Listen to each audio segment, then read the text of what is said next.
Selamat berjumpa kembali. Saya akan melanjutkan perkuliahan kita, tapi sebelumnya saya akan ulang sedikit mengenai kontrak perkuliahan. Ya, jadi ini kontrak perkuliahan kita. Yang penting adalah ini jadwal, ya, jadwal perjumpaan kita. Jadi hari Sabtu lalu sebetulnya saya sudah memulai kuliah perdana untuk semua kelas, ya. Kemudian untuk kelas A1 sebetulnya hari Jumat depan itu yang mengajar Pak Hartono, ya. Dan untuk kelas B dan B, C dan D itu baru tanggal 13, 14, ya.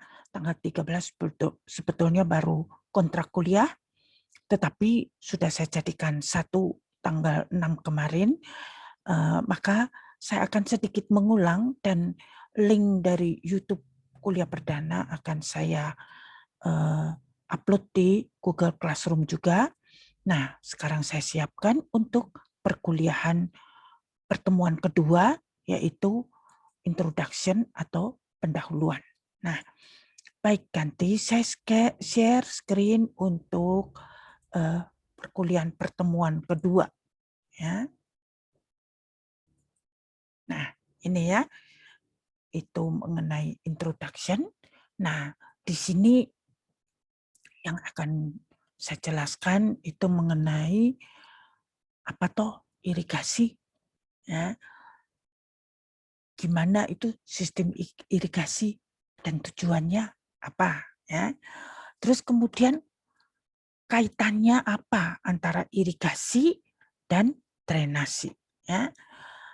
Terus ada spesifik dalam irigasi itu satuan air, ya. Satuan air dalam irigasi, ya.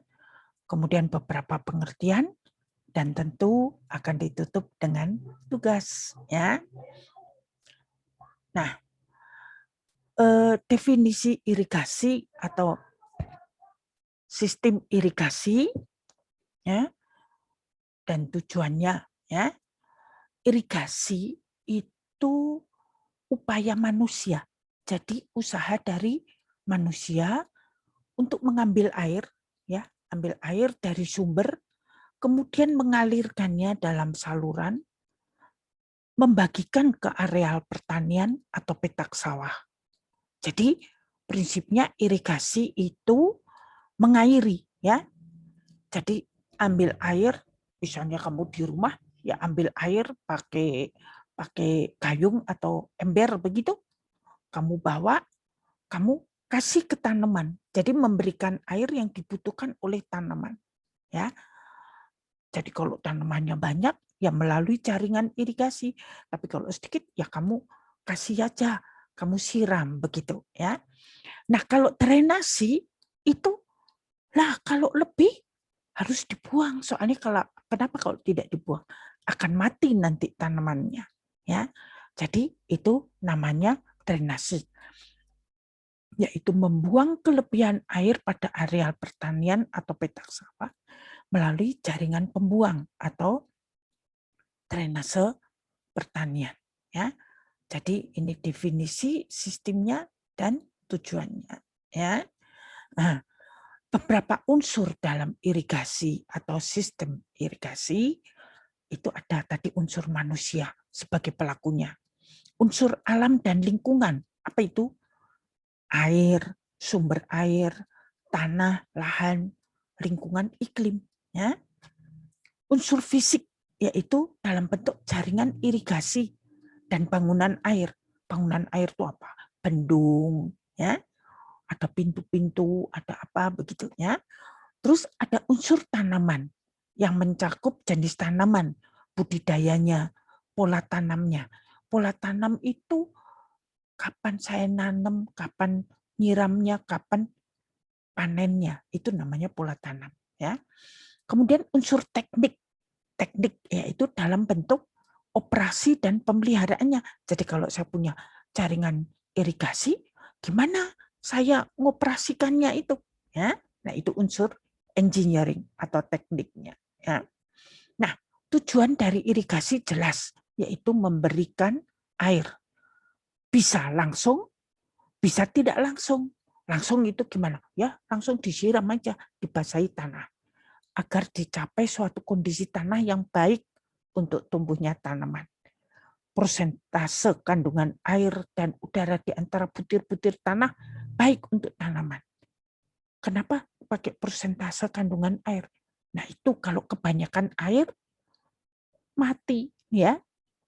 Jadi irigasi juga mengangkut bahan-bahan pupuk untuk perbaikan tanah, ya. Secara tidak langsung, yaitu untuk menunjang usaha pertanian dengan cara kalau mengatur suhu tanah. Jadi kalau tanahnya kena matahari panas, kamu siram air, maka suhunya akan turun. Tapi kalau tanahnya itu banyak kontaminasi, kasih irigasi bisa bersih, ya. Memberantas hama, juga bisa mempertinggi permukaan air tanah, membersihkan buangan air kota. Jadi kalau ada buangan air kota yang masuk ke lahan pertanian supaya tidak mengganggu, nah itu dikasih irigasi, ya, dibersihkan. Kolmatasi itu artinya apa? Jadi kalau ada genangan ada cekungan begitu, kasih air, nah itu kolmatasi. Jadi supaya ngendap, ya, gitu. Nah, ini kaitan irigasi dan drainase, ya.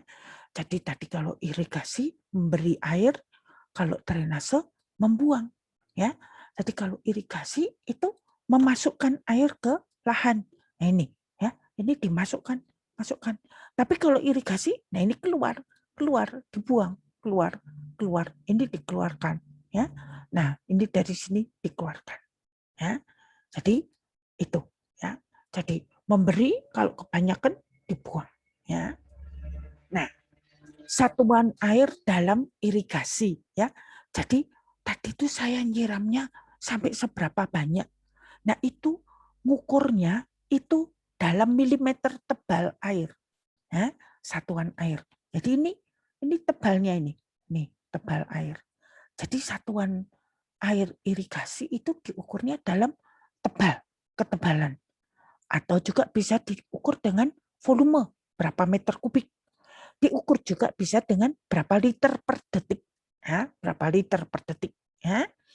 Nah, bisa juga diukur dari suatu daerah irigasi yang luas. Oh, dia harus dikasih irigasi sekian liter per detik per hektar. Nah, nanti tinggal kalau 5 hektar ya kalikan 5. Ya. Jadi itu macam-macam satuan air irigasi. Ya. Nah, sekarang beberapa pengertian, ya. Beberapa pengertian. Ada pengertian daerah pengaliran. Daerah berarti suatu luasan pengaliran, yaitu daerah pengaliran sungai atau DPS. Itu di mana kalau ada hujan turun itu semua akan mengalir. Jadi dia dibatasi oleh konturnya itu punggung, ya. Jadi kalau hujan turun situ terus dia turun ngumpul jadi sungai. Nah, itu namanya daerah pengaliran sungai. Nah, terus daerah irigasi atau daerah pengairan. Berarti ya luasan lahan irigasi yang dilayani oleh satu jaringan irigasi. Nah, itu luasnya namanya daerah irigasi. Daerah potensial adalah daerah yang memungkinkan, yang potensi untuk dikembangkan sebagai daerah pertanian beririgasi. Berarti daerah potensial selalu lebih besar atau sama dengan paling tidak dengan daerah irigasi. Ya. Daerah fungsional berarti dari daerah irigasi atau potensial itu yang berfungsi, yang ditanamin, ya, yang berfungsi sebagai daerah pertanian itu. Jadi fungsi, yang berfungsi, ya. Jaringan irigasi itu rangkaian jaringan saluran yang terdiri dari saluran primer, sekunder, tersier, pokoknya dari bendung, ngalir besar, terus cabang-cabang, cabang-cabang lagi sampai ke sawah. Nah, itu semua namanya jaringan irigasi. Kemudian petak irigasi, yaitu petak-petak lahan, ya, petak sawah, petak-petak sawah. Ya. Kemudian penyediaan irigasi adalah penentuan banyaknya air yang dapat dipergunakan untuk menunjang pertanian.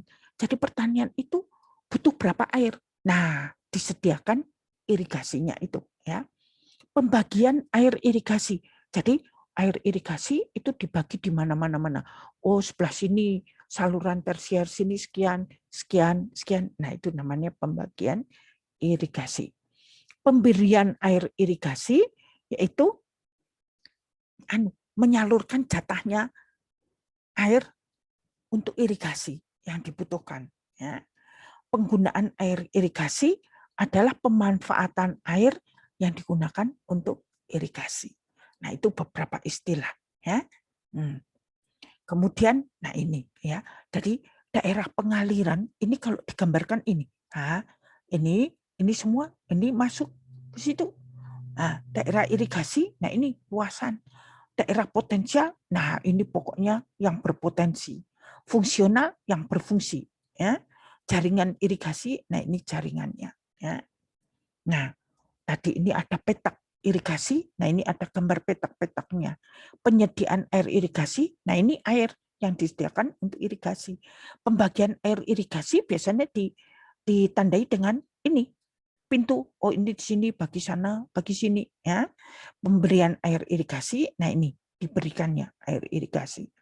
Penggunaan air irigasi, nah ini digunakannya, ya. Itu gambar-gambar. Nah, sekarang tugas, ya.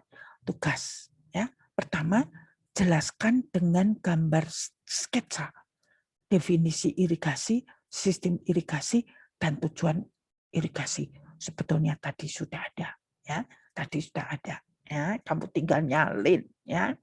Jelaskan dengan gambar sketsa kaitan antara irigasi dan drainase. Juga ada, tinggal salin manual. Kenapa? Supaya kamu merasakan, ya. Bagaimana mengukur kebutuhan air irigasi? Jelaskan dengan gambar sketsa. Mengukur tadi satuannya. Bisa tebal, bisa volume, bisa liter per detik, bisa liter per detik per hektar tadi. Jadi semua sudah ada. Ya. Nah, kemudian tugas lapangan. Jadi itu tadi tugas individu. Kamu boleh contoh-contohan sana sini. Enggak usah contoh-contohan, nyontoh tadi, gambar tadi yang saya jelaskan. Ya. Terus yang kedua ini dalam kelompok. Kunjungan ke areal pertanian lahan basah. Biasa sawah itu disebut lahan basah. Pertanian lahan kering itu misalnya tanaman kedelai, jagung, pokoknya yang tidak airnya tidak genang itu kering. Ya. Terus perkebunan itu yang sayur-sayur, sayur-sayur. Nah, jadi itu dalam kelompok buat vlog kunjungan lapangan tersebut. Ya, jadi kalau satu kelompok ada 4 anggota, misalnya satu siapa itu dia bergaya begitu. Ini sawah di dekat saya, ya toh? Di lokasinya di mana begitu. Ini sawahnya kamu tunjukin, ya kan? Ada salurannya, ya. Nah, terus misalnya yang lain itu ini tanam lahan kering. Itu apa? Misalnya bisa juga tanam singkong, bisa juga tanam itu jagung, tanam ya. Nah, terus nanti mahasiswa yang lain itu yang sayur-sayuran, ya. Sayur-sayuran, tapi bukan yang hidroponik ya. Kalau hidroponik beda ya. Yang sayur-sayuran di kebun itu, ya. Jadi bisa kerjasama, tidak harus rame-rame kumpul karena nanti takut COVID, ya. Jadi Anda kerjasama di dalam kelompok, nanti membuat satu vlog ya, satu TikTok atau vlog ya. Nah, kamu upload di YouTube, linknya saja baru dimasukkan di Google Classroom. Jadi yang dimasukkan di Google Classroom linknya saja. Jadi tulisan itu link ya. Nah, terus kalau saya sarankan tiap mahasiswa, jadi bukan sudah kelompok saya sudah dimasukkan oleh siapa begitu. Jadi kamu nggak masukkan. Nah kalau kamu nggak masukkan, nanti nggak ada nilainya. Jadi masing-masing mahasiswa harus memasukkan linknya itu. Jadi beberapa kata itu, ya, link YouTube apa. Nah, itu harus dimasukkan. Semua mahasiswa harus masukkan. Kalau enggak, nanti nggak ada nilai. Karena nggak ada, saya nggak bisa lihat, ya. Jadi begitu sistemnya, ya. Jadi saya harap cukup jelas, ya. Tidak susah, enjoy saja, ya. Enjoy saja. Nah, ini tadi irigasi upaya. Hah? Ini saya jelaskan lagi. Loh, buang air. Nah, ini kan saya jawab ini. Coba. Gambarnya lebih bagus-bagus. Ini sistem irigasi. Loh, saya jawab deh. Ini tujuan irigasi. Ini irigasi drainase. Saya jawab lagi. Nih, mengukur kebutuhan air irigasi. Ini tadi. Saya jawab lebih jelas gambarnya. Thanks and enjoy your study. Ya. Jadi, sampai jumpa di kesempatan mendatang. Terima kasih.